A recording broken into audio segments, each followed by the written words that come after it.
आप देखु विधानसभा बजेट अधिवेशन आमर 13 तारिख रु आरंभ हो एवं आसंता काली दिन 11टा बेले सर्वदलीय बैठक अच्छी आउ 5टा बेले आमर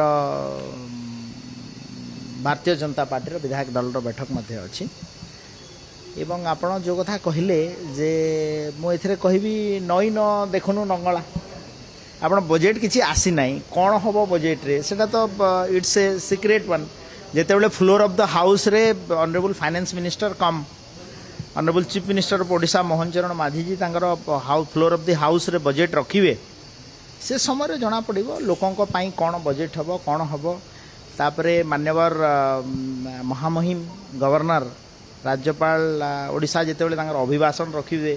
से समय सरकार उपलब्धि कथा कहे तो आमे इटा लोकों सरकार लोकों ऊपर विश्वास रखा कथा एवं ये सरकार लोकों पाई सरकार होती आमे जहाँ ये ओडिशार स्वार्थ संबलित इश्यू उपरे ही बजेट फोकस रहिबो।